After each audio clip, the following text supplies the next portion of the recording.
विधान परिषदेसाठी अर्ज भरण्यासाठी एक दिवस बाकी आहे। असं असताना मवियातील उद्धव ठाकरेंच्या उमेदवारीचा निर्णय झाला नाहीये। उद्धव ठाकरेंनी विधान परिषदेवर जावं असा मविया नेत्यांचा आग्रह आहे।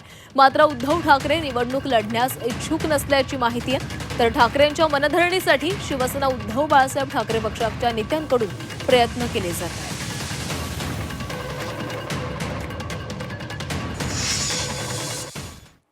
इच्छा का नसावी? मी पहिला माणूस आहे सांगणार आहे की त्याने विधिमंडळात पुन्हा जायला पाहिजे। त्यानंतर काँग्रेसचे प्रांताध्यक्ष हर्षवर्धन पाटील असतील, सुप्रिया सुळे असतील, या सगळ्या प्रमुख नेत्यांनी त्यांना ही विनंती केलेली आहे।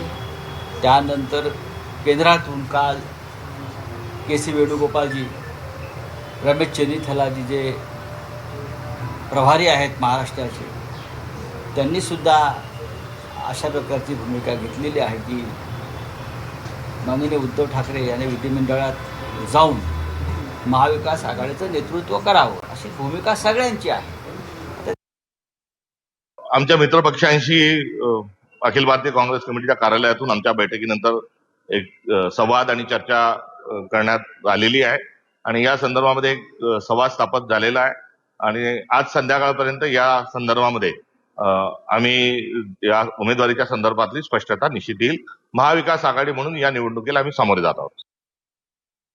उद्धवजी ठाकरे यांनी निवडणूक लढावी अशी संजय राऊतांची इच्छा असली तरी उद्धवजी ठाकरे निवडणूक लढल्यानंतर ते पराभूत झाले पाहिजे यासाठी संजय राऊतांचा गट कार्यरत आहे।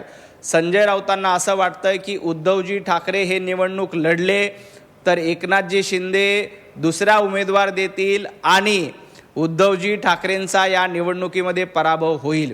त्यामुळे संजय राऊतांचा जो गट कार्यरत आहे त्या गटाकडनं उद्धवजी ठाकरेंना दगाफटका होण्याची शक्यता आहे। त्यामुळं उभाटा गटामध्ये स्वतः उद्धवजी ठाकरे फारसे इच्छुक नाही आहेत।